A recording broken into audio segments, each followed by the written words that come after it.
pessoal, tudo bem?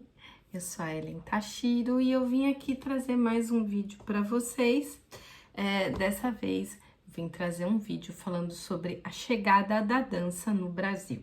Eu já fiz um trabalho em menor escala sobre esse assunto lá no Instagram do Espaço Clássico, mas agora eu trouxe uma coisa mais robusta e dessa vez vou falar para você curtir o vídeo.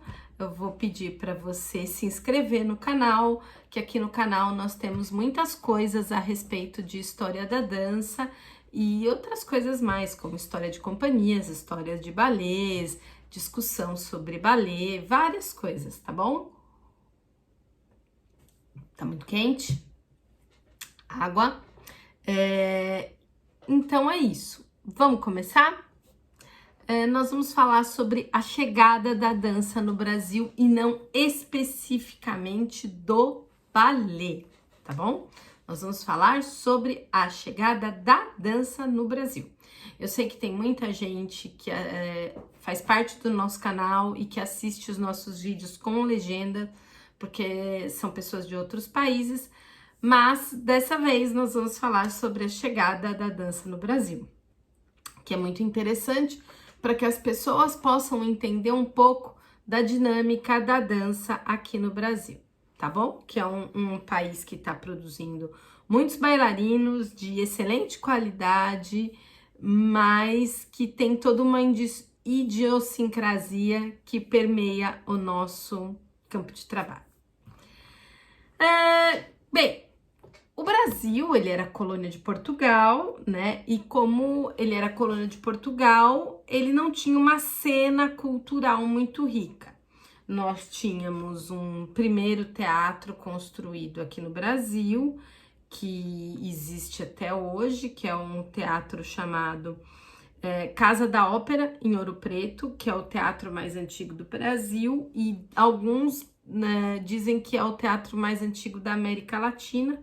Ele está em funcionamento até hoje, e nós tínhamos esse teatro lá porque mais ou menos a cena cultural brasileira acontecia nessa região por causa do ciclo do ouro no Brasil. Esse teatro ele foi construído em 1769 por João de Souza Lisboa, e ele foi inaugurado em 6 de junho de 1970, tá? Então ali nós tínhamos apresentações geralmente de companhias de ópera, de dança, de teatro, orquestras de fora, na grande maioria das vezes, tá? Mas nós tivemos uma mudança muito brusca aqui no Brasil. Em 1808, a família real portuguesa veio para o Brasil e transferiu mais de 10 mil pessoas da corte para a cidade do Rio de Janeiro, que começou a ser a capital do Império. E com isso, ela trouxe os costumes, né, europeus, os costumes da corte para o Brasil. E dentre esses costumes estavam dos espetáculos e das danças, das festas na corte. Então, teve que vir, na verdade, veio pessoas que começaram com o movimento da dança no Brasil. Começou tudo torto, tudo errado, e isso explica por que a dança no Brasil é tão corrupta, ela é tão, como eu posso falar, desonesta entre si, né? E eu sou parte da dança e eu conheço gente excelente no mundo da dança brasileira, mas a dança no Brasil, num contexto geral, ela nasceu de uma forma muito ruim e ela tem esse ranço nas suas relações até hoje. Bem, a dança no Brasil, ela chegou em 1811 através de Joseph-Antoine Louis Lacombe, mais conhecido como Louis Lacombe. Quem era esse senhor antes de chegar e trabalhar com dança no Brasil? Ninguém. Nada. Não existe nenhuma referência e existem vastíssimos estudos, não existe nenhuma referência de que esse senhor tenha trabalhado com dança em algum momento da vida dele antes dele botar os pés no Brasil, tá? Esse homem chegou no Brasil em 1811 e começou a dar aulas de dança. E isso explica muito do que acontece no mercado amador da dança do Brasil, né? Porque a dança, para quem não sabe, e para o susto das pessoas de fora do Brasil, que é um susto, a dança no Brasil, a profissão de professor de dança, ela não é regulamentada. Você não precisa ter nenhuma formação específica para dar aulas de dança, né? É um curso livre, e inclusive para dar aula nas escolas oficiais. Você não precisa ter nenhuma formação.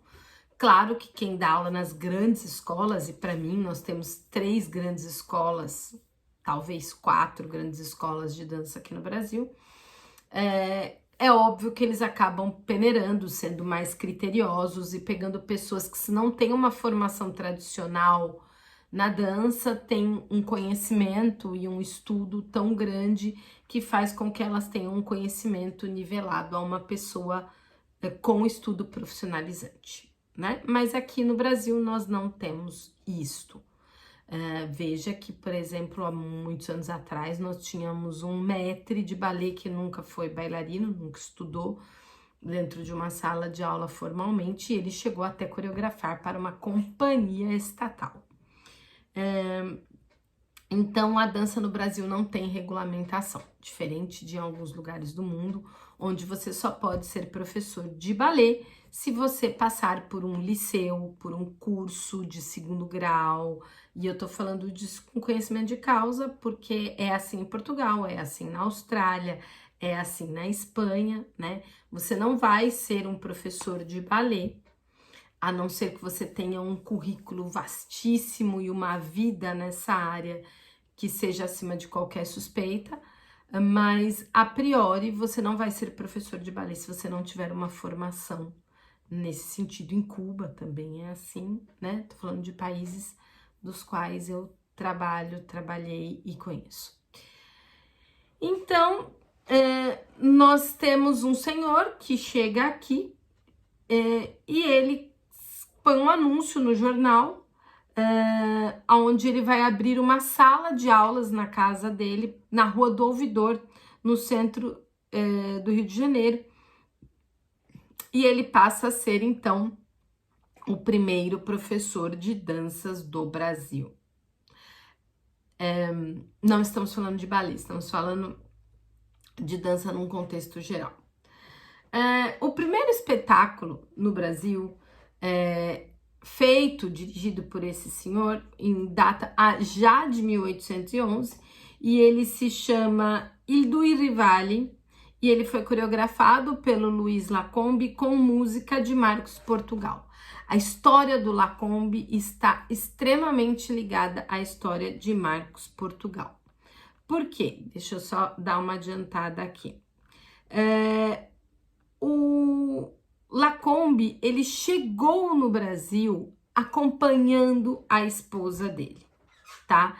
Ele era casado com a cantora lírica Mariana Scaramelli e ele tinha 2 filhos, o Luiz e a Emily, e ele veio com o Brasil, com uma comitiva para o Brasil na fragata Princesa Carlota, acompanhando o mestre de música, o Marco Antônio da Fonseca Portugal, e a esposa dele, Maria Joana, né? O que acontece? O Marcos Portugal, ele era músico da corte portuguesa já, né? Ele era o mais famoso compositor luso-brasileiro de todos os tempos. Ele começou a ter um vínculo com essa corte portuguesa quando ele tinha 20 anos de idade. E quando a família real veio para o Brasil, intimou ele, né, a vir para o Brasil para trabalhar com música aqui.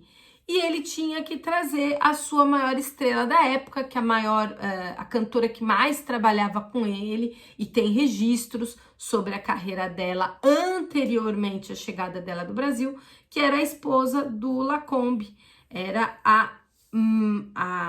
como que é o nome da mocinha?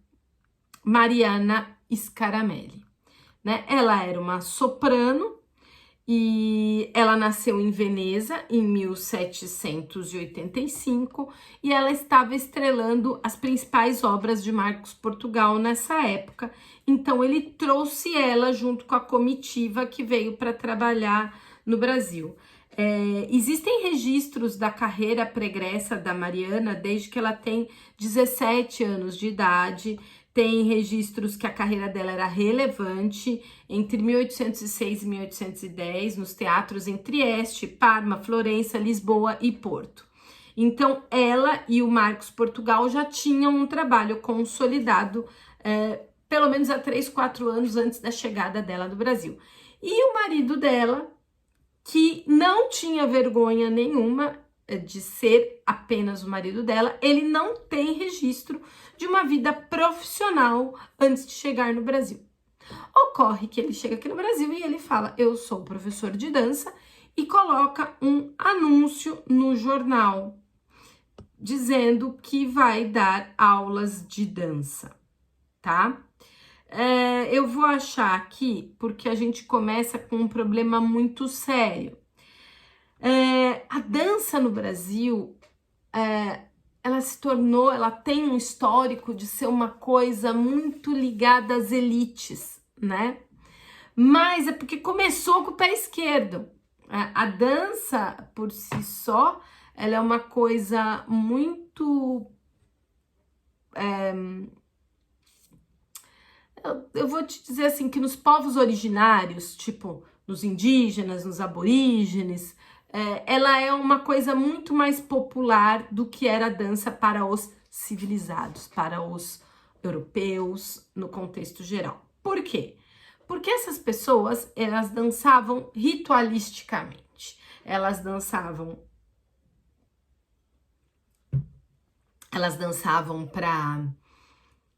para saudar os seus deuses, elas dançavam no ritual de iniciação de um rapaz, elas dançavam para casamento, elas dançavam para funeral, elas dançavam para nascimento, elas dançavam para o sol, elas dançavam para a lua. A dança era ritualística. E os ditos civilizados, né, eles tinham uma relação um pouco mais estreita com a dança, porque tem que se lembrar que durante um período da história a dança ficou proibida para as pessoas normais, né? Então, a dança ela teve uma retomada dentro dessas civilizações, mas ela já começou a tomar uma característica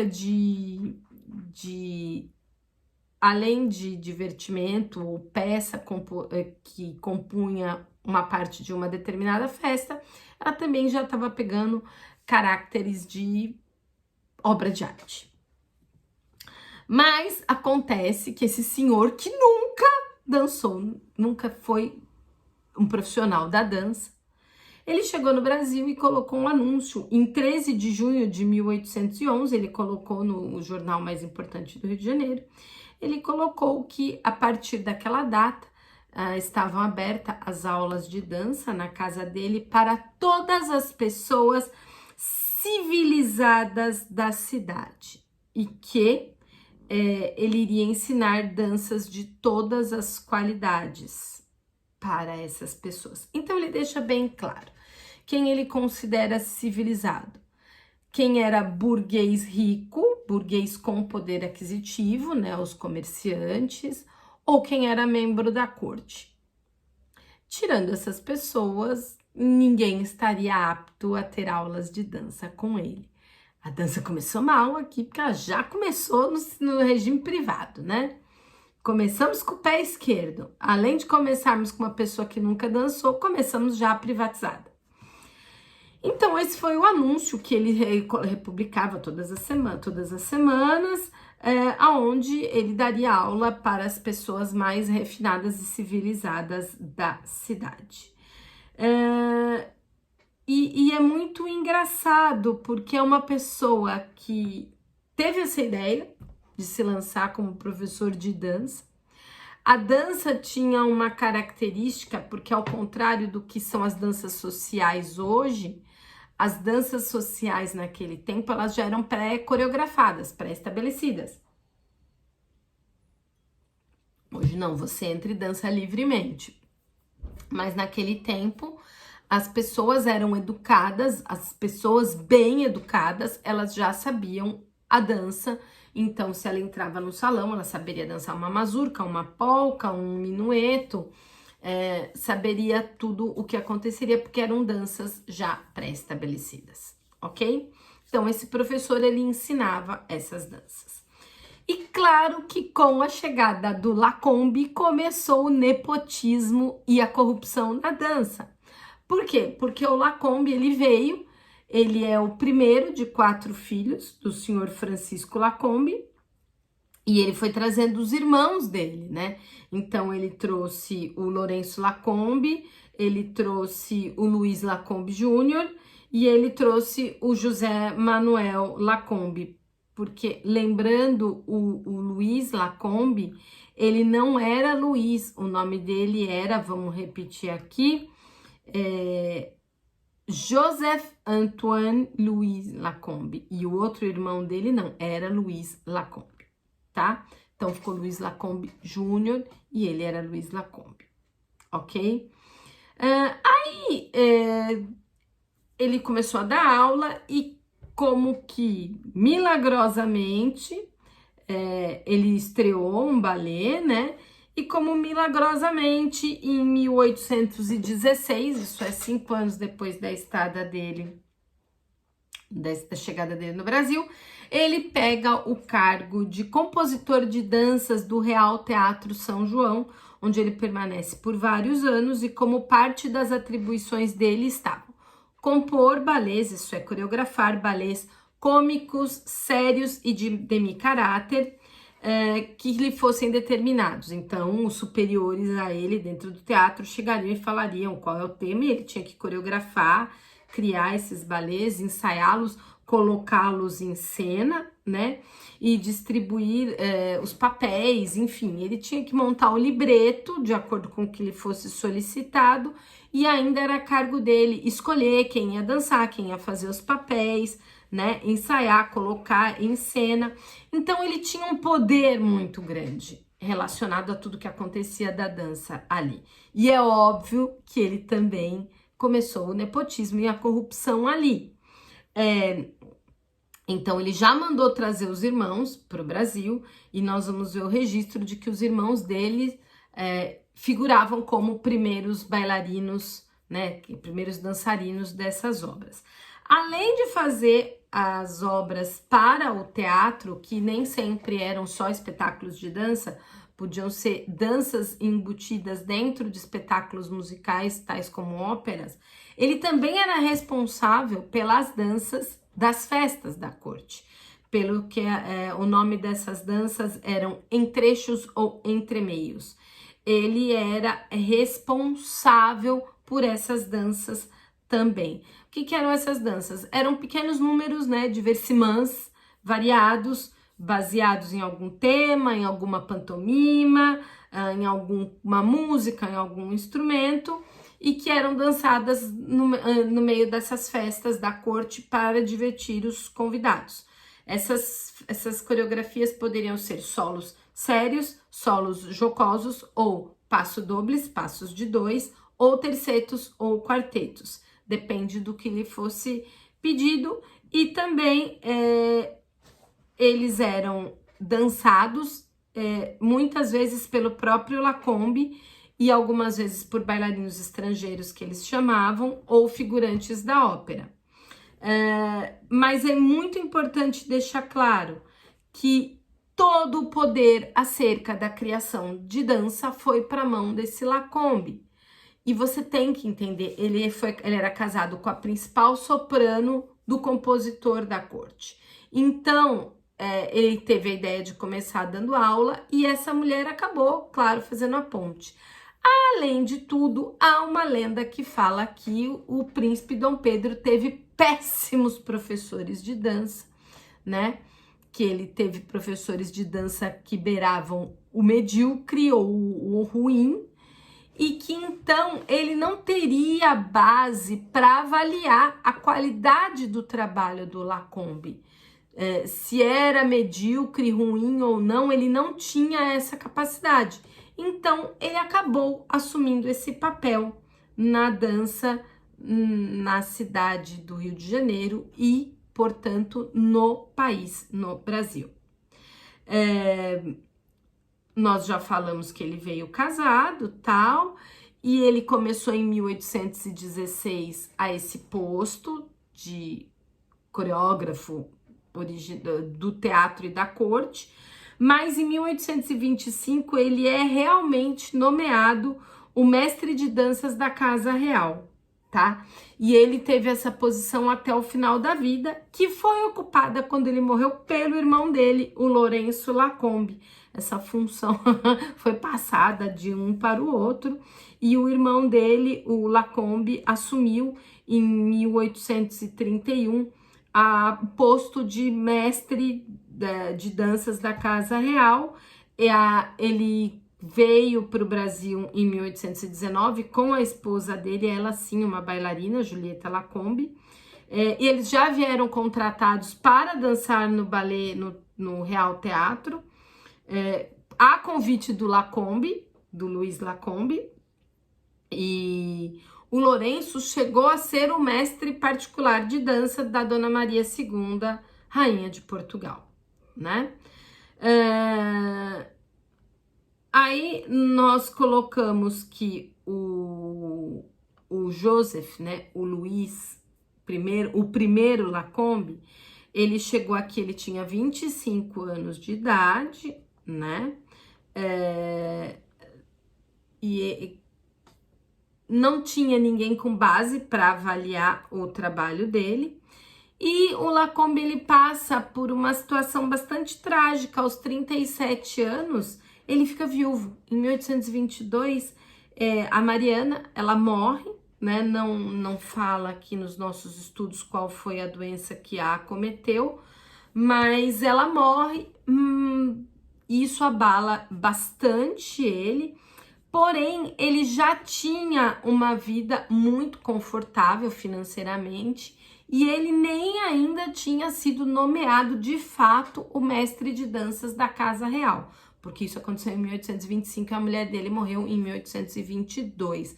Mas você pode ver que depois desses 11 anos da chegada dele, ele já tinha estabelecido muito boas relações dentro da corte, né? Em 1832, o Lacombe, o primeiro Luiz Lacombe, o Joseph, porque nós vamos falar dos 4 irmãos Lacombe, ele anunciou, até o ano de 1832, ele anunciava as aulas que ele dava, além de tudo, na casa dele, né? E ele continuou até 1833 como mestre de danças, quando ele passou o cargo para o irmão dele, o Lourenço Lacombe, que logo depois ele falece. O Luiz Lacombe, o Lourenço Lacombe, por sua vez, ele carregava nessa época, ele ostentava o título de primeiro bailarino do Teatro Real São João. Ele atuava em diversos espetáculos e, inclusive, ele estrelava muitas produções com a Stella Sesefredo, que era uma bailarina considerada brilhante, uma bailarina que veio para o Brasil e ela começou a brilhar muito jovem, com 12 anos, ela começou a brilhar e ela foi trazida para o Brasil para dançar com o Lacombe. O Lacombe, quando ele assume o título, a função de mestre de danças, ele dá seguimento na mesma linhagem de trabalho do irmão dele, né? E ele tem um probleminha. Naquele tempo, eles publicavam as coreografias, né? Vamos lançar uma polca nova. Então ele lançava os escritos e essas pessoas compravam e estudavam, né? Alguns outros mestres de danças compravam e ensinavam, depois disso começou a vir outros dançarinos para cá, começaram a ter outros mestres de dança aqui, que até tinham carreira de bailarino, de dançarino anteriormente, diferente dos irmãos Lacombe. Mas todo mundo falava que se o Luiz Lacombe, ele deu seus pulos e conseguiu ali se desenvolver, o Lourenço Lacombe, ele era muito medíocre, muito mediano. E que, inclusive, ele ostentava o título de primeiro bailarino por causa do irmão. E aí, o que acontece? O pessoal começou a pegar no pé, né? E teve um mestre de dança na época chamado Doutor Cupidinho, o nome dele era General Oleré, mas era conhecido como Doutor Cupidinho, que ele sempre comprava as partituras e publicava os erros que o Lourenço Lacombe cometia nas coreografias, erros técnicos, né? Ele apontava, e inclusive 2 das galopadas, né, da coreografia galope, que o Lacombe lançou como dele, o Lourenço Lacombe lançou as partituras como dele, esse Doutor Cupidinho falou que não eram dele, que eram do próprio Doutor Cupidinho e que o Lourenço Lacombe tinha transcrito, plagiado, né? E aí, depois, nos trabalhos posteriores, o Lourenço Lacombe parou de publicar essas 2 galopadas dizendo que era dele. Então, a coisa só piora, né? Eu queria deixar bem claro que o pai dos Lacombes, o François Lacombe, ele nasceu em 1756 e ele era francês, tá? Era de Besançon, na França, e ele faleceu em 1806 em Lisboa. Então, ele faleceu antes até dos filhos virem para cá. Ele foi casado com a senhora Maria Jordet, que era uma espanhola, então a mistura ali era boa, né? Os meninos eram franceses e hispano-franceses ou franco-hispânicos, mas faziam parte da corte portuguesa, tá? Depois, o terceiro Lacombe que nós vamos falar é o Luiz Lacombe Júnior, que ele, entre os anos de 1822 e 1824, ele é registrado como participante de vários números de dança no Teatro São João, junto com outros dançarinos, tá? Inclusive já dançarinos com carreiras reais pregressas, tipo Maria dos Anjos, Mademoiselle e Monsieur Toussaint, Carolina Piacentini, José Sanches d'Águila, Miguel Vacani.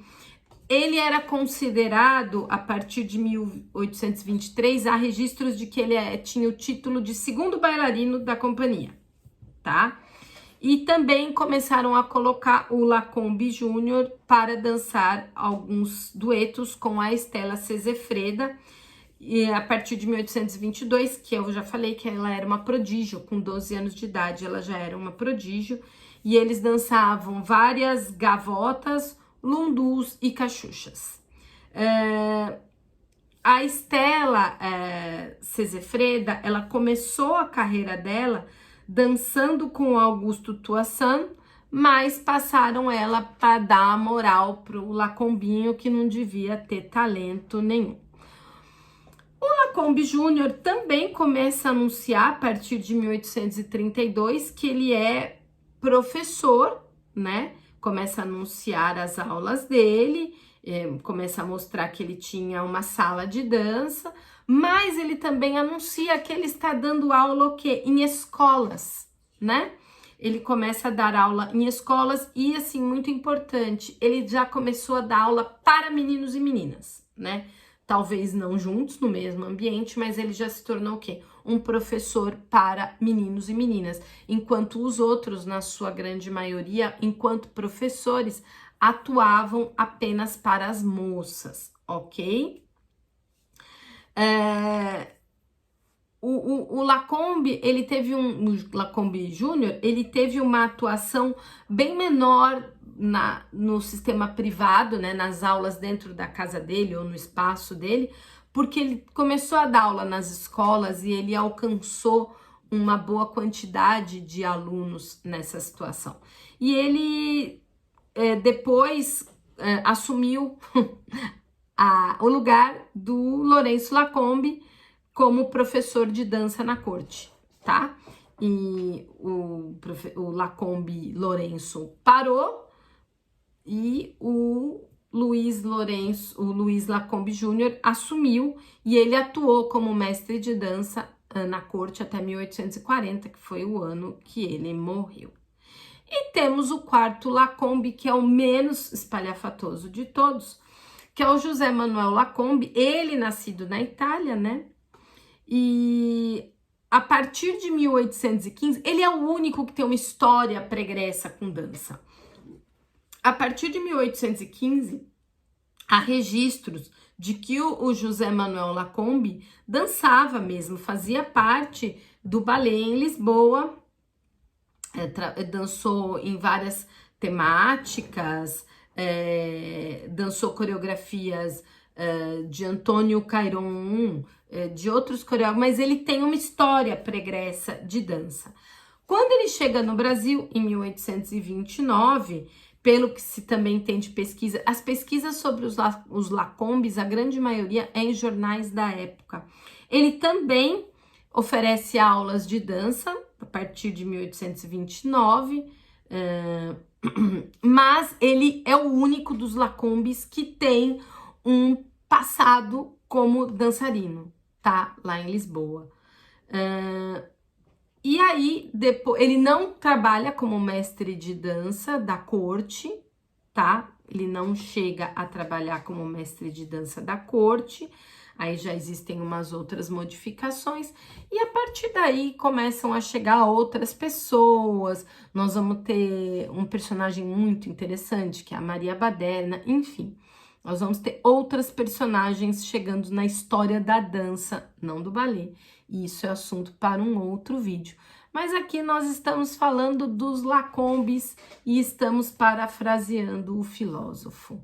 Pau que nasce torto nunca se endireita. A dança no Brasil começou com os dois pés esquerdos, né? Com uma pessoa sem formação nenhuma e uma pessoa dada às pequenas corrupções, né? Ao nepotismo, ao plágio, enfim. Hoje em dia eu tenho acreditado que nós estamos melhorando, né? Nós estamos com excelentes profissionais, porque nós estamos produzindo coisas muito boas na dança, mas ainda temos muito a crescer. A dança no nosso país, enquanto instituição de ensino, ela é muito rudimentar. Mas eu acredito nessa geração da qual eu faço parte e que está lutando para que as coisas melhorem. E esse foi o nosso vídeo sobre a chegada da dança no Brasil e os famosos 4 irmãos Lacombe. Um beijo no coração, até o próximo vídeo. Não se esquece, curte o vídeo. Se quiser, deixa seu comentário, que é muito legal, ajuda a gente a engajar. E se inscreve no canal, que além desse vídeo tem vários outros muito legais.